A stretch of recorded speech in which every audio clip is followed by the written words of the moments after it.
Perkenalkan, nama saya Tiara Putri Nabila. Di sini saya akan mempresentasikan mengenai metode perancangan pengujian audit dan pengembangan rincian saldo. Berbagai macam pengujian audit ada 5. Yang pertama, prosedur pemahaman atas pengendalian internal. Kedua, pengujian pengendalian internal. Ketiga, pengujian substantif atas transaksi. Keempat, prosedur analitis. Kelima, pengujian terinci atas saldo. Prosedur audit, prosedur pemahaman atas pengendalian internal dan pengujian pengendalian internal digunakan untuk mengurangi risiko pengendalian. Sedangkan prosedur analitis dan pengujian terinci atas saldo digunakan untuk memenuhi risiko deteksi yang direncanakan. Dalam bagian audit ini, auditor harus memusatkan perhatian pada perancangan dan pelaksanaan unsur-unsur dari pengendalian internal untuk merencanakan audit selanjutnya dengan efektif. Setelah mendokumentasikan pengendalian internal, sangat penting untuk melakukan penelusuran sistem untuk memastikan bahwa pengendalian yang tercatat benar-benar dilakukan. Terdapat 6 jenis prosedur audit yang berhubungan dengan pemahaman auditor atas pengendalian internal adalah: yang pertama, mengupdate dan mengevaluasi pengalaman sebelumnya auditor dengan auditan.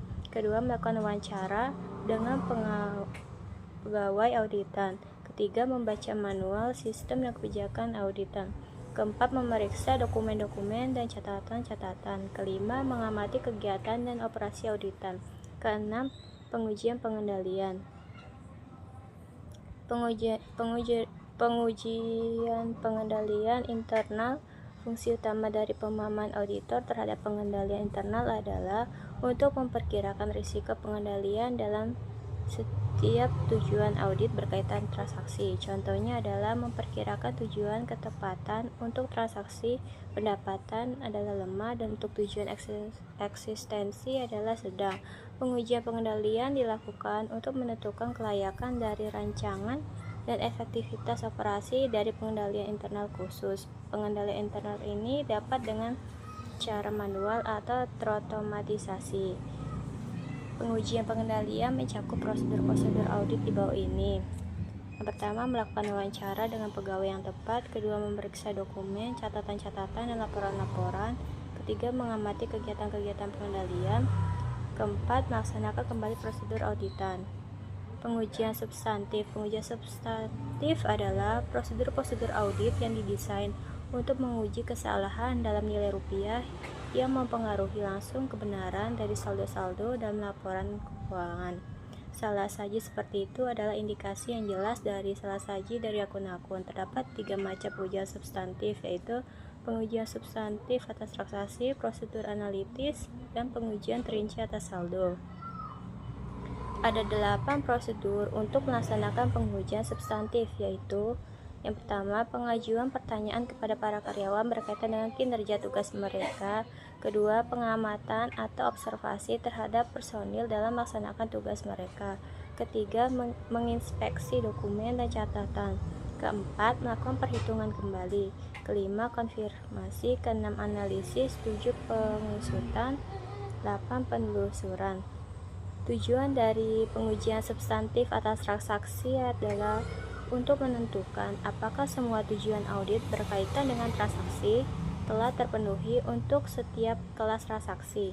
Sebagai contoh, auditor melakukan pengujian substantif atas transaksi untuk menguji apakah transaksi yang dicatat benar-benar ada dan transaksi yang ada semua telah dicatat.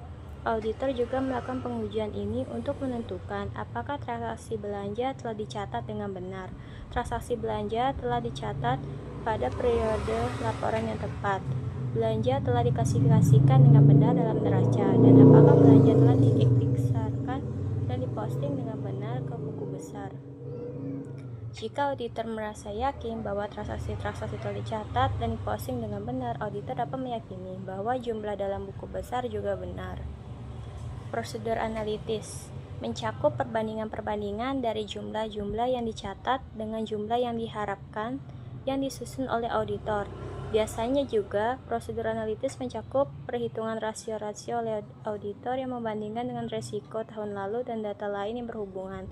Tujuan utama prosedur analitis yang dilakukan pada tahap pelaksanaan audit atas saldo akun adalah mengindikasikan kemungkinan terjadinya salah saji dalam laporan keuangan, mengurangi pengujian rincian atas saldo, memahami bidang usaha klien, menetapkan kelangsungan hidup suatu satuan usaha, pengujian terinci atas saldo. Metodologi perancangan pengujian terinci saldo meliputi 4 tahapan, yaitu pertama, menilai materialitas dan resiko bawaan suatu akun.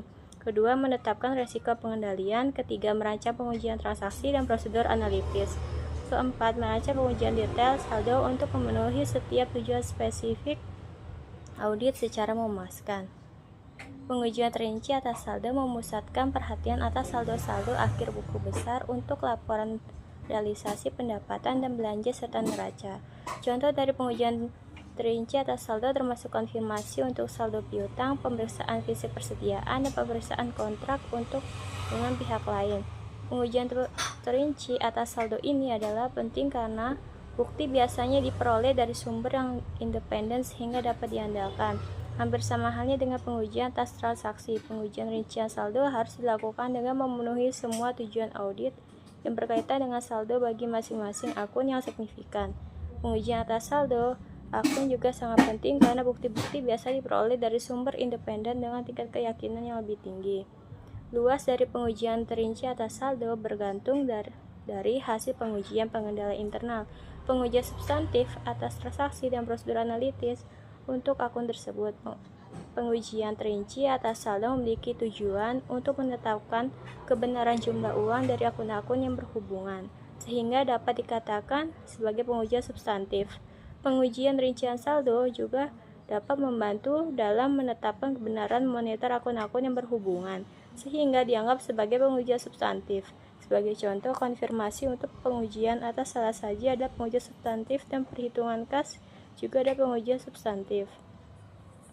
Inti dari kelima pengujian di atas, prosedur pemahaman atas struktur pengendalian internal dilakukan untuk membantu auditor dalam menilai risiko pengendalian bagi setiap tujuan audit yang berkaitan dengan transaksi.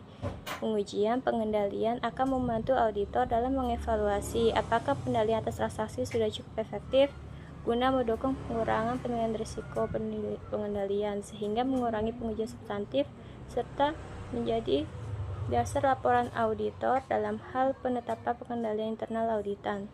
Pengujian substantif atas transaksi digunakan untuk memastikan bahwa transaksi yang dicatat dalam jurnal telah sesuai dengan apa yang diposting di buku besar. Prosedur analitis digunakan untuk meyakini kelayakan transaksi dan saldo buku besar secara keseluruhan. Terakhir, pengujian atas rincian saldo dilakukan untuk meyakini kebenaran atas saldo akun yang diperiksa. Dengan menggabungkan keseluruhan pengujian tersebut, auditor akan memperoleh tingkat keyakinan yang lebih tinggi secara keseluruhan. Terima kasih.